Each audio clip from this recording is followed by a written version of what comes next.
समाजवादी हैं, हम संविधानवादी हैं। आपकी झूठ को तेज आवाज में बोलने पे हम डरने वाले नहीं हैं। तो बार बार यही कहा जाता है कि अरे आपने क्या किया, आपने क्या किया, आपने क्या किया। मेरा प्रश्न मुख्यमंत्री जी से था। महिला सुरक्षा के लिए तो समाजवादी स्वयं ही एक गंभीर खतरा है। ये उस पीढ़ी का प्रतिनिधित्व करते हैं जिस पीढ़ी ने कहा था, जिसने कहा था कि लड़के हैं गलती कर देते हैं। डॉक्टर रागिनी।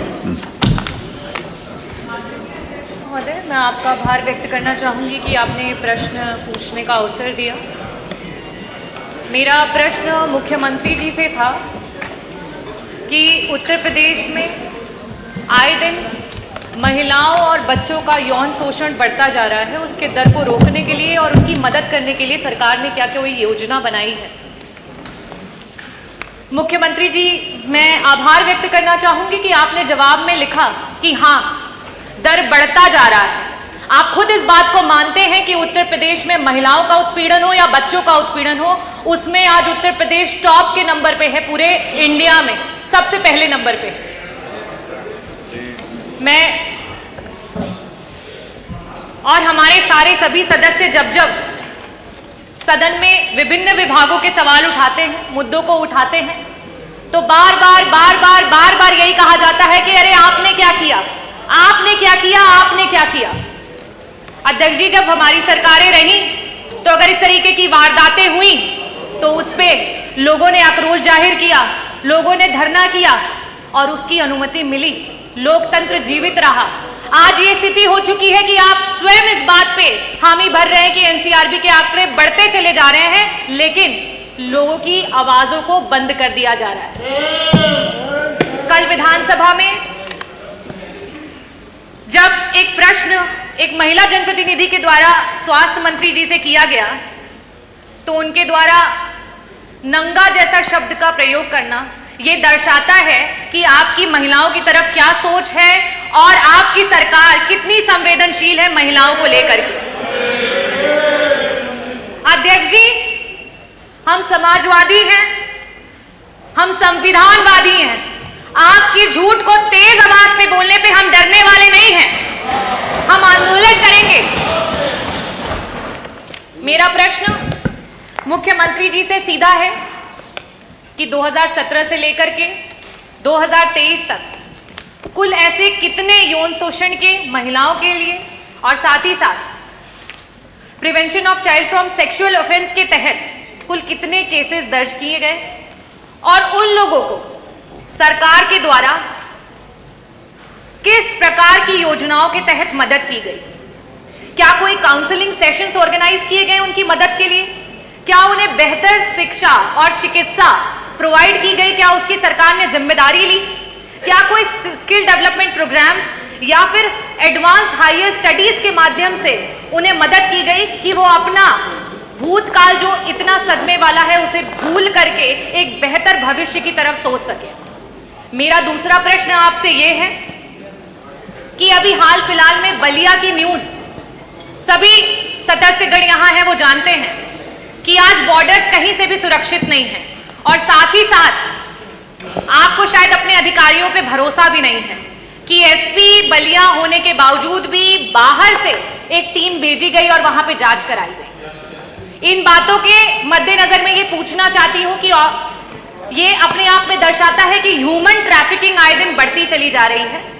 तो 2017 से लेकर के 2027 के बीच में टोटल महिलाओं और बच्चों को लेकर के कितने केस हैं, मुकदमे हैं लापता गुमशुदगी के जो दर्ज हुए और उनमें से कितने लोग आज भी गुमशुदा हैं आपके 8 साल के टेन्योर के सरकार में जिनको आप नहीं ढूंढ पाए हैं? कृपया इसका जवाब दें। धन्यवाद। माननीय मुख्यमंत्री जी। अध्यक्ष जी, माननीय सदस्य ने एक बहुत महत्वपूर्ण मुद्दे की ओर सदन का ध्यान आकर्षित किया है और वास्तविक तथ्य इस माननीय सदन के समक्ष आने चाहिए। महिला और बाल सुरक्षा और खासतौर पर सेक्सुअल हैरेसमेंट से जुड़े हुए जो मुद्दे होते हैं वह केवल बाहर से ही नहीं होते हैं। इसके दोनों तरीके हैं, घर के अंदर भी और घर के बाहर भी। और इसलिए इन दोनों मुद्दों को ध्यान में रख करके सरकार ने इस दिशा में जो ठोस कदम उठाए हैं वह इस सदन के सभी माननीय सदस्यों के संज्ञान में बहुत आवश्यक हैं। अगर मैं महिला संबंधी अपराध को, जिसमें घरेलू हिंसा से जुड़ी हुई जो या सेक्सुअल हैरेसमेंट से जुड़ी हुई जो मामले होते हैं, इन सब की तुलना करूं तो सबसे पहले माननीय सदस्य को मैं इस बात के बारे में अवगत करा दूं कि 2016 की तुलना में दहेज जैसी घटना के बारे में देखें तो 2016 की तुलना में 2016 में कुल घटनाएं घटित हुई थी, उनकी तुलना में 23-24 के बीच में लगभग 17.5% की कमी घटनाओं में आई है। बलात्कार की घटनाओं में 2016 की तुलना में अगर 23-24 में हम उसकी तुलना करें, इसमें 25.30% की कमी दिखाई गई है।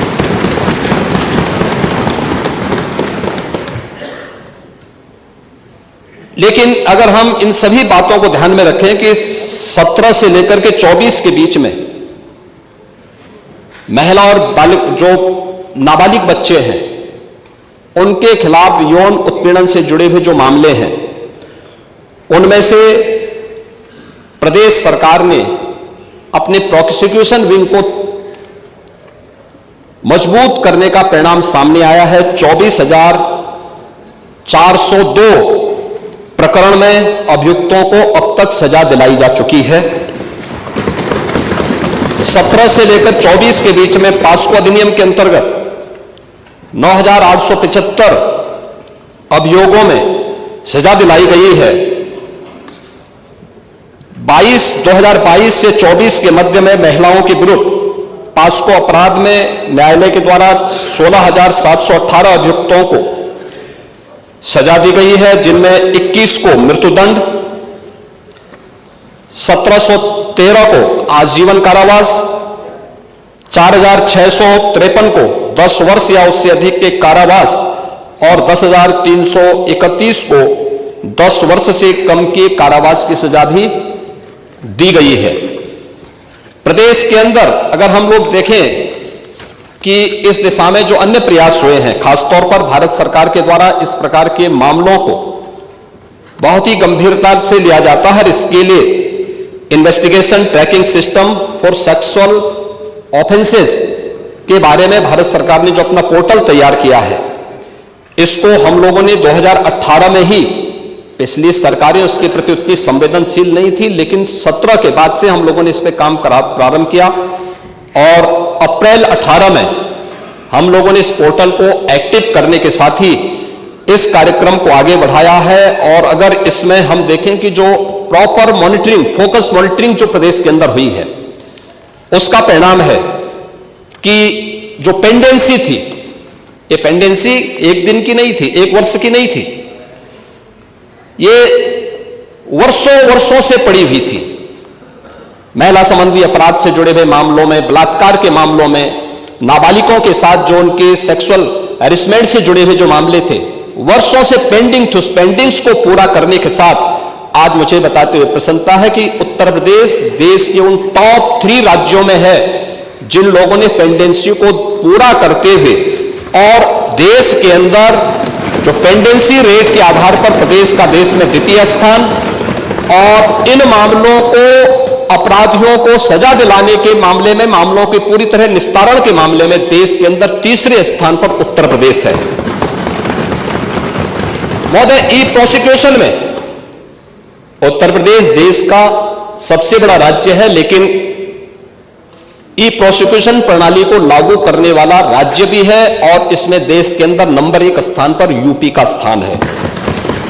महिला और बाल अपराध संबंधी अभियोगों के निस्तारण में देश में प्रथम स्थान है। लगभग हमारे 98% से अधिक मामलों का निस्तारण करने में उत्तर प्रदेश आज देश का वह पहला स्थान रखता है।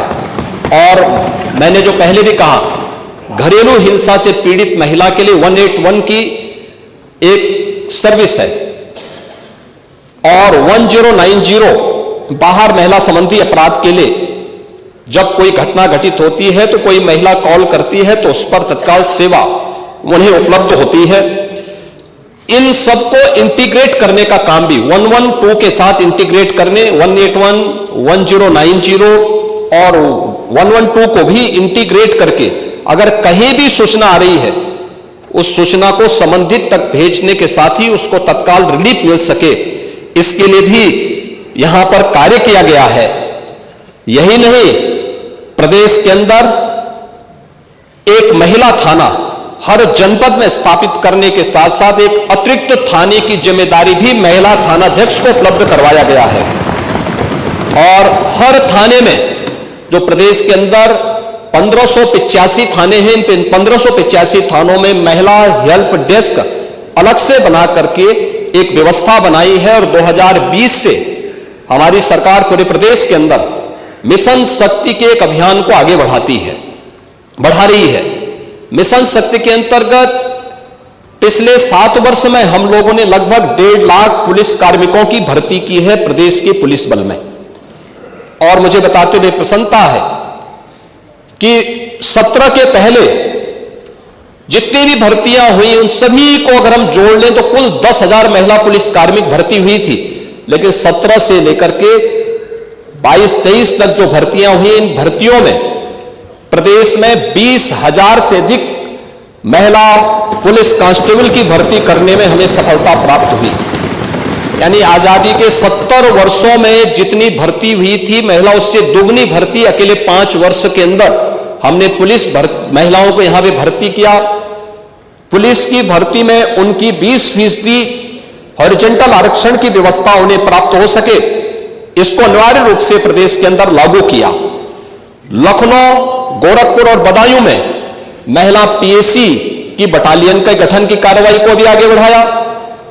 लेकिन जो पुलिस कार्मिक महिलाएं भर्ती हुई थी वे केवल एक कांस्टेबल के रूप में ऑफिस के कार्य को या थाने तक ही अपने को सीमित न रखे, बल्कि महिलाओं की सुरक्षा के साथ साथ शासन की योजनाओं को महिलाओं तक पहुंचाने के लिए उनकी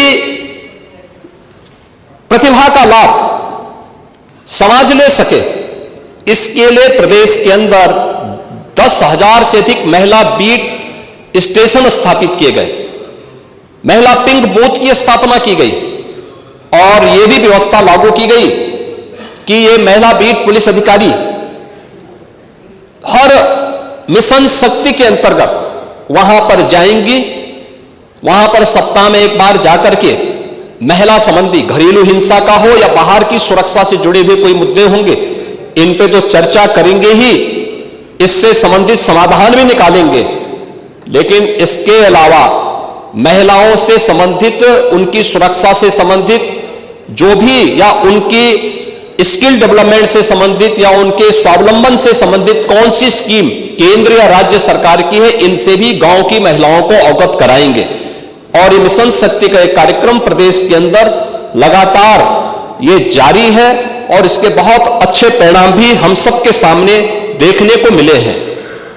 ये सरकार महिला सुरक्षा के प्रति पूरी तरह गंभीर है और उस गंभीरता का परिणाम ही है कि प्रदेश के अंदर इस सरकार ने आने के बाद सबसे पहले शोधों पर लगाम कसने के लिए जो कार्रवाई की एंटी रोमियो स्क्वाड का गठन, उसका एक उदाहरण है। और मुझे बताते हुए दुख है कि एंटी रोमियो स्क्वाड का जब हमने गठन किया था, सबसे पहले समाजवादी पार्टी ने इसका विरोध किया था, उसने विरोध किया था।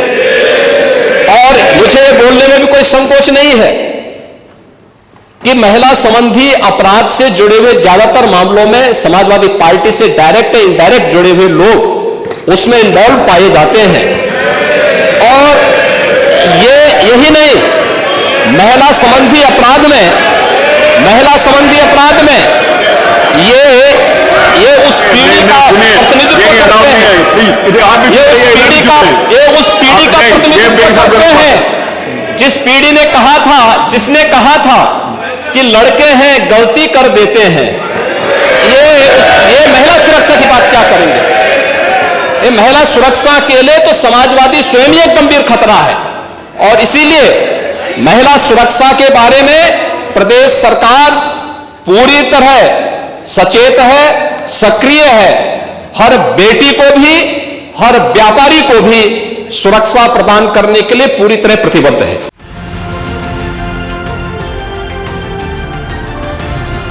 किसान तक, किसान तक, किसान तक, किसान तक, किसान तक, किसान तक, किसान तक, खाना है तो उगाना है, खाना है तो उगाना है, किसान तक, किसान तक, खाना है तो उगाना है।